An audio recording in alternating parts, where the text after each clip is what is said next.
இருக்க எனக்கென்ன கவலை, எப்போதும் உன் பிள்ளை எனக்காய் உனக்கன்றோ கவலை. இயேசு கிறிஸ்துவுக்கு பிரியமான அன்பு உறவுகளே, நண்பர்களே, உங்களை சிறப்பாக இந்த புதிய நாளிலே சந்திப்பதிலே மிகுந்த மகிழ்ச்சி. நம் ஆண்டவர் இயேசு கிறிஸ்து நம் ஒவ்வொருவருக்கும் ஒரு புதிய நாளை காண செய்திருக்கிறார். இந்த நாள் முழுவதும் நம்மோடு இருந்து பயணிக்க இருக்கிறார். தூய ஆவியால் வழி நடத்திருக்கிறார்.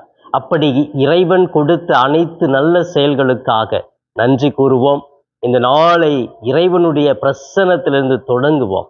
பிரியமானவர்களே, இன்று சிறப்பாக பாஸ்கா காலத்தின் 31ஆம் நாள். 30 நாட்களை, இந்த உயிர்ப்பு நாட்களை நாம் கடந்து வந்திருக்கிறோம்.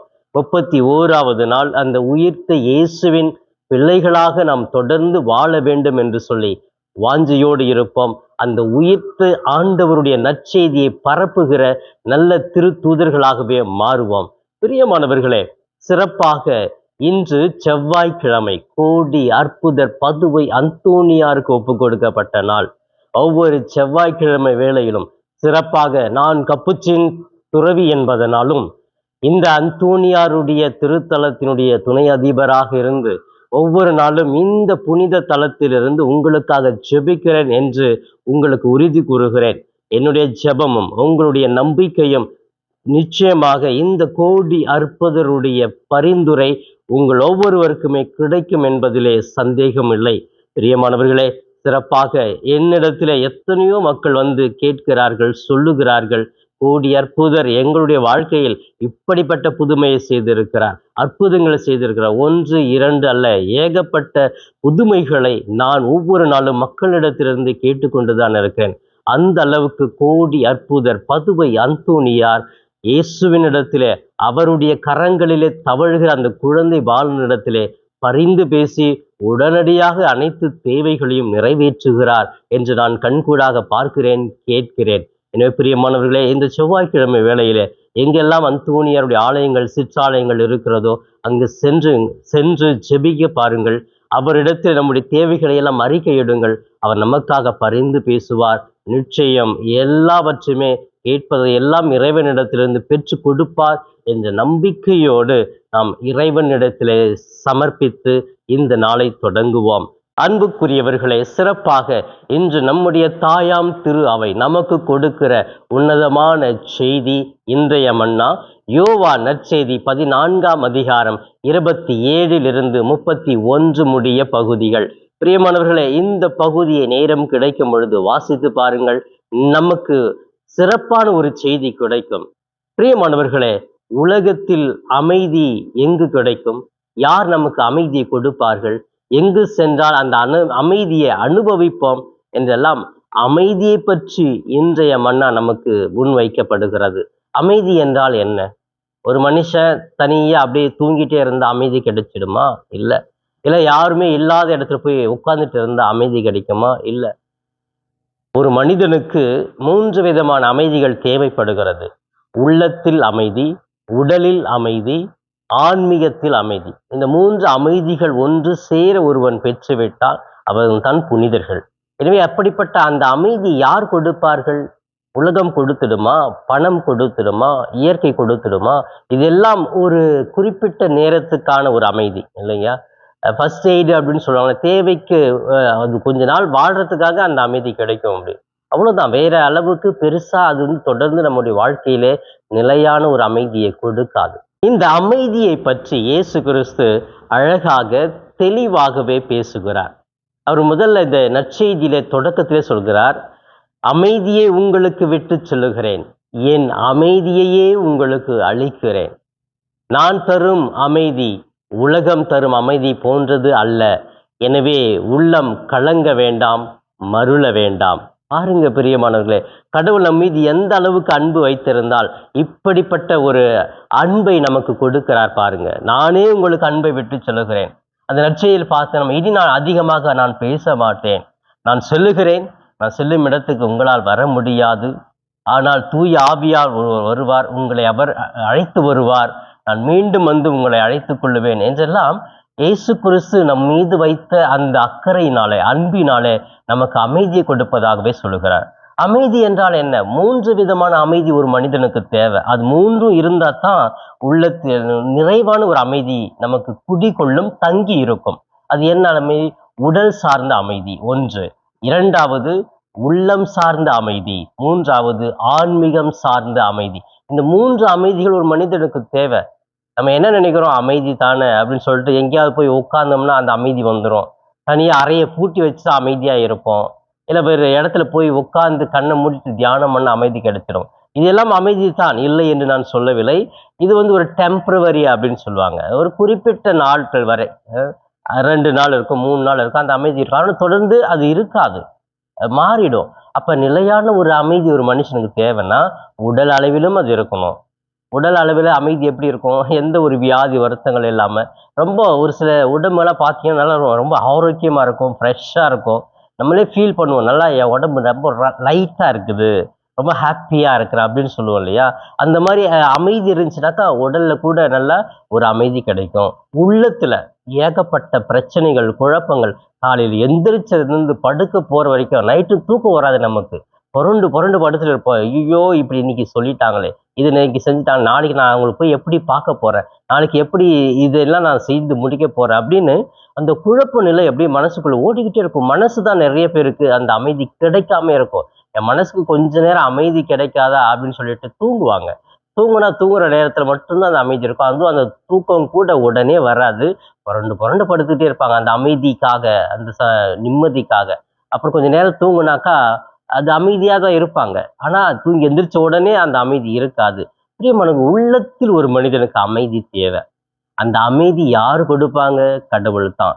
நீங்க போய் பணத்துக்காக, இல்ல பொருளுக்காக, ஒரு இடத்துக்காக நீங்களாம் போய் அமைதி வேணும், அமைதி வேணும்னு சொன்னீங்கன்னா அந்த அமைதி நிலையாக இருக்காது. டெம்பரவரி அமைதி என்பதை நாம் புரிந்து கொள்ள வேண்டும் பிரியமானவர்களே.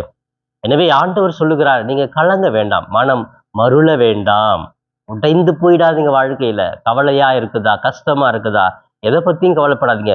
உங்களுடைய வாழ்க்கையில நீங்க என்கிட்ட இருந்தீங்கன்னா, என்னை நம்புனீங்கன்னா, என்னை அன்பு செய்தீர்களா, அந்த அமைதி உங்களுள் குடிகொள்ளும். நான் கொடுக்கும் அமைதி நிலையானது, உலக சார்ந்தது அல்ல. என்னுடைய அமைதி வித்தியாசமான ஒரு அமைதி. உலகம் தரும் அமைதி டெம்பரவரி அமைதி, கொஞ்ச நாளைக்கு இருக்கும், கொஞ்ச நாள் கூட இருக்கிற மாதிரி இருப்பாங்க, அப்புறம் மறைந்து விடுவார்கள், போய் விடுவார்கள். மீண்டும் பழையபடி நம்முடைய வாழ்க்கையில் அவர்கள் எதிரியாக கூட மாறிவிடுவார்கள் என்று இயேசு கிறிஸ்து அழகாகவே இந்த நற்செய்தியின் மூலமாக நமக்கு வெளிப்படுத்துகிறார். பிரியமானவர்களே, சிறப்பாக இன்னொரு பகுதியை நாம் பார்க்கிற பொழுது, 2வது பகுதியாக இயேசு கிறிஸ்து அவர் தந்தை மீது வைத்திருக்கிற அன்பை பற்றி பேசுகிறார். என்னை அனுப்பியவர் என்னுடைய தந்தை, நான் அவரை அன்பு செய்கிறேன், அந்த அன்பிலே தான் நான் உங்களுக்காக இந்த பணிகளை செய்கிறேன் என்று சொல்லுகிறார். பாருங்க பிரியமானவர்களே, ஞாயிறு, திங்கள், இன்னைக்கு செவ்வாய், 3 நாட்களாகவே இயேசு கிறிஸ்து நமக்கு அன்பை பற்றியே பேசுகிறார். இந்த அன்பு யதார்த்தமான அன்பாக, உண்மையான அன்பாக என்னுடைய வாழ்க்கையில் இருக்கிற பொழுது நிச்சயமாக எனக்கு அந்த அமைதி கிடைக்கிறது. இன்று அந்த அமைதி எப்படிப்பட்டதாக மாறிவிட்டது என்ற ஆதாயத்துக்காக, நான் இதை கொடுத்தால் அவர் எனக்கு கொடுப்பார், அது நான் அன்பு செய்கிறேன். நான் இப்படி அவர் திட்டாம பேசாம இருந்தா அவர் என்னையும் திட்டாம பேசாம இருப்பாரு, அது ஒரு அன்பு. எதிர்பார்க்கிற ஒரு அன்பு, அப்படிப்பட்ட அன்பு உண்மையான அன்பு அல்ல.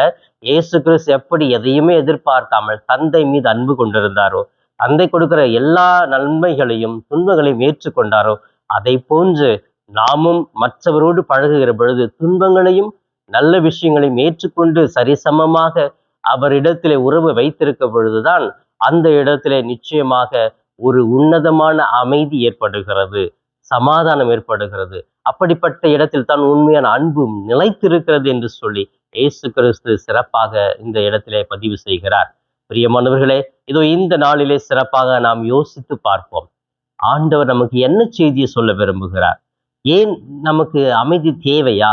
எப்படிப்பட்ட அமைதி தேவை? உடல் சார்ந்த அமைதி, உள்ளம் சார்ந்த அமைதி, 3வதாக ஆன்மீகம் சார்ந்த அமைதி. ஆன்மீகத்தில் எனக்கு அமைதி வேணும்னா ஞாயிற்றுக்கிழமை கோயிலுக்கு போயிட்டா, ஒரு நாள் போயிட்டா போதுமா? வருஷத்துக்கு ஒரு முறை வேளாங்கண்ணிக்கு போயிட்டா போயிடுமா? இல்ல, இதெல்லாம் பத்தாது பிரியமானவர்களே. அமைதி நமக்கு ஆன்மீகத்தில் வேணும் அப்படின்னு சொன்னா நிறைய நேரம் ஆண்டவரோடு இணைஞ்சே இருக்கணும். ஆண்டவரோடு இணைந்து இருந்தால்தான் அந்த அமைதி நிலைத்திருக்கும். ஒரு நாள் 2 நாள் 10 நாள் 20 நாள் வந்துட்டு திரும்ப ஒரு பல ஆண்டுகளாக ஆண்டவர் பக்கமே திரும்பாம இருந்தோம் அப்படின்னு சொன்னா அந்த ஆன்மீக அமைதி நமக்கு கிடைக்காது என்பதை புரிந்து கொள்ள வேண்டும். எனவே இந்த 3 அமைதிகளை கொடுப்பது உலகம் அல்ல, மனிதர்கள் அல்ல, நம் ஆண்டவர் இயேசு கிறிஸ்து மட்டுமே இந்த 3 அமைதியும் கொடுக்கக்கூடியவர் என்பதை உணர்ந்தவர்களாக இன்று நாம் வாழ அழைக்கப்பட்டிருக்கிறோம். எனவே பிரியமானவர்களே, உலகம் தராத அமைதியை நான் உங்களுக்கு கொடுக்கிறேன். எனவே உள்ளம் கலங்க வேண்டாம், மருள வேண்டாம் என்ற இறைவனின் ஆறுதலான வார்த்தை கேட்டு இன்று மகிழ்ச்சியோடு இந்த நாளை தொடங்கலாமே. கண்களை மூடி ஜெபிக்கலாமா? எங்களை நேசிக்கும் எங்கள் தாயும் தந்தையுமான இறைவா, உம்மை போற்றுகிறோம், வாழ்த்துகிறோம், ஆராதிக்கிறோம், நன்றி கூறுகிறோம். ஒவ்வொரு நாளும் ஒரு புதிய நாளாக எங்களுக்கு கொடுத்து ஆசீர்வாதத்தை அபரிவிதமாக பொழிந்து கொண்டிருக்கும் அன்பு இயேசுவே, உம்மை போற்றுகிறோம், வாழ்த்துகிறோம், நன்றி கூறுகிறோம். இயேசுவே, சிறப்பாக இன்றைய மன்னா என்ற இந்த நிகழ்ச்சியை பார்த்து ஜெபித்து கொண்டிருக்கிற ஒவ்வொரு பிள்ளைகளையுமே உம்முடைய பாதம் ஒப்பு கொடுத்து ஜெபிக்கிறேன். ஆசீர்வதியும் ஆண்டவரே. இவர்கள் ஒவ்வொருவரையும் உமது கரங்களால் அணைத்து கொண்டு அவர்களை வழிநடத்த நான் ஜெபிக்கிறேன். சிறப்பாக குடும்ப தலைவன் ஒவ்வொரு நாளும் உழைக்கின்ற பொழுது உடல் ஆரோக்கியத்தையும் வலிமையும் கொடுப்பீராக. குடும்ப தலைவி செய்கிற ஒவ்வொரு செயல்களிலுமே அன்போடு செய்வதற்கும் நல்ல உடல் ஆரோக்கியத்தை கொடுப்பதற்காக நான் ஜெபிக்கிறேன். பிள்ளைகள் பெற்றோருக்கு கீழ்ப்படிந்து வாழ, நல்ல பண்புகளை சீர்தூக்கி வாழ, அவர்களுக்கு நல்ல பண்புகளையும் தீய எண்ணங்களிலிருந்து விடுதலையும் தேவையில்லாத ஊடகத்திற்கு அடிமையாக இருப்பதையும் நீர் மாற்றுவீராக. இந்த பிள்ளைகளை தாங்கி வழி நடத்த நான் ஜெபிக்கிறேன். இளம் பிள்ளைகளுக்காக ஜெபிக்கிறேன். இளம் பிள்ளை படித்து வேலை இல்லாமல் இருக்கிறார்கள். படித்து தீய பழக்கங்கள் தீய நாட்டங்களிலே மூழ்கி கிடக்கிறார்கள். அப்படிப்பட்ட இளம் பிள்ளைகளுக்கு நல்ல சிந்தனையை, நல்ல ஒரு எதிர்காலத்தை இவர்கள் மூலமாக கொடுத்து குடும்பத்தை ஆசீர்வதிப்பீராக. இன்னும் தெய்வமே, பல ஆண்டுகள் ஆகியும் எனக்கு குழந்தை பாக்கியமே இல்லையே, கண்ணீரோடு ஜெபிக்கிற ஒவ்வொரு பிள்ளைகளுக்காக, குடும்பத்தில் உள்ள கணவன் மனைவிக்காக நான் ஜெபிக்கிறேன். அவர்களுக்கு இந்த ஆசீர்வாதம் கிடைத்து விடாதா என்று நம்பிக்கையோடு பல ஆலயங்களுக்கு செல்லுகிறார்கள், மருத்துவமனைக்கு செல்லுகிறார்கள், மன உளைச்சலுக்குள்ளாகி இருக்கிறார்கள். அப்படிப்பட்டவர்களுக்கு குழந்தை பாக்கியத்தை கொடுக்க நான் ஜெபிக்கிறேன். ஆண்டவரே, அன்பு தெய்வமே, இன்னும் பல்வேறு பெற்றோர்கள் என்னுடைய மகனுக்கும் மகளுக்கும் திருமணம் நடக்கவில்லையே, வயது சென்று கொண்டே இருக்கிறதே என்று திருமண தடையில் இருக்கிற ஒவ்வொரு பிள்ளைகளுக்காக ஜெபிக்கிறேன். அனைத்து தடைகளையும் தகர்த்து எரிந்து போட்டு அவர்களுக்கு கூடிய விரைவில் நல்ல திருமண பாக்கியத்தை கொடுப்பீராக. இன்னும் ஆண்டவரே, உழைக்க முடியவில்லை, சோர்வாக இருக்கிறது, என்னுடைய உடலில் ஏகப்பட்ட வியாதிகள் இருக்கிறது, எனக்கு விடுதலை கிடைக்காதா, நம்பிக்கை கிடைக்காதா என்றெல்லாம் ஏங்குகிற ஒவ்வொரு பிள்ளைகளுக்கும் ஆண்டவரே, நீரே நல்ல மருத்துவராக இருந்து அவர்களை வழிநடத்த நான் ஜெபிக்கிறேன். இன்னும் சிறப்பாக இந்த மே மாதத்திலே தங்களுடைய பிள்ளைகள் கல்லூரியில் சேர வேண்டும் என்று கல்லூரியாக அலைந்து கொண்டிருக்கிற பெற்றோருக்கு உடனடியாக நல்ல ஒரு கல்லூரி ஏற்பட, பிள்ளைகளுக்கு நல்ல பாடங்களை தேர்ந்து செய்து அதை படிக்க ஆற்றலை கொடுப்பீராக. இந்த நேரத்திலே இதோ ஜெபித்து கொண்டிருக்கிற ஒவ்வொரு பிள்ளைகளையும் பாதம் ஒப்பு கொடுத்து ஜெபிக்கிறேன். ஒவ்வொருவரையும் நிறைவாக அபரிவிதமாக ஆசீர்வதித்து வழி நடத்துவீராக. இவையெல்லாம் எங்கள் ஆண்டவரும் மீட்பெருமான என் இயேசுவின் மூலம் ஜெபிக்கிறேன், என் ஜீவனுள்ள நல்ல பிதாவே. ஆமேன், ஆமேன். பிரியமானவர்களே, இந்த நாள் இனிய நாளாக, இறை அருளை நிறைவாக பெறும் நாளாக அமைய வாழ்த்துகிறேன். உங்களுக்காக ஜெபிக்கிறேன். இயேசுவுக்கே புகழ், மரியே வாழ்க.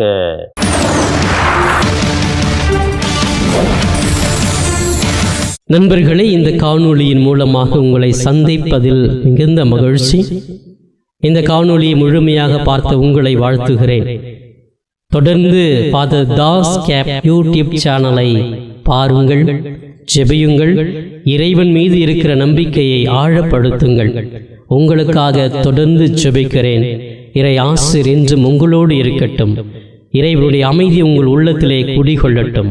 உங்களுடைய குடும்பம் சமாதானத்தோடு வாழட்டும். நீங்கள் எடுக்கிற ஒவ்வொரு முயற்சிகளும் ஆசீர்வதிக்கப்பட நான் தொடர்ந்து ஜெபிக்கிறேன்.